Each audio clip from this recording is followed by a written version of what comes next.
The first step, international students must be proactive in engaging with the wider community and also to seek out information, because information does change a lot and students in fact need this information to make the correct decision in the first place. Second was to reevaluate the expectation.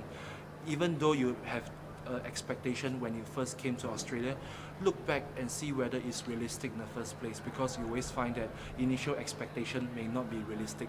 For example, I used to strive to get top grades for my degree, and ultimately I find that top grades is not everything if you don't have the appropriate Australian education. Just think of the fact that in the future your employer asks you, please define your Australian education to me.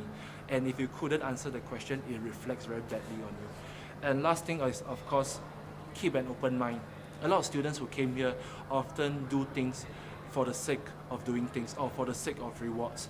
A lot of things happen in Australia doesn't really require an outcome. Sometimes you take the initiative to, for example, participate in a school activity or university club, you'll find that a lot of outcomes are actually unexpected. And sometimes students should actually take the first step to engage on a wider basis, and you never know what you can reap in the future.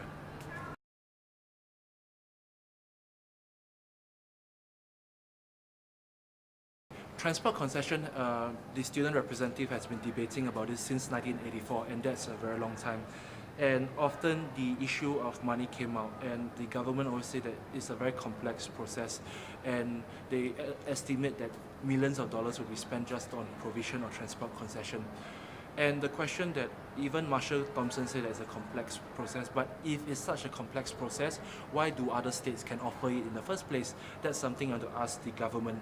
And second thing was that I guess it's fair to say that we are not citizens or we're not permanent residents of Australia, and we are not entitled to such benefits. But how about the postgrad students? The postgrad students are suffering the same fate as us.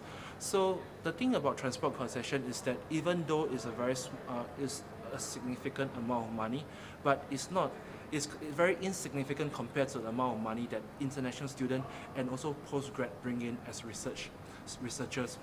And the question I ask the government is that if you want all these international students to actually engage with the government or the state of Victoria in particular, or the New South Wales, you should actually take the initiative to say that, hey, you are valued in our state, not just coming up with very lame excuses, what I think personally, to actually just avoid the topic. And frankly speaking, I've been to 3 or 4 sessions where Marshall Thompson was chairing the session, or she was invited as a keynote speaker. Every session, the issue of transport concession was raised.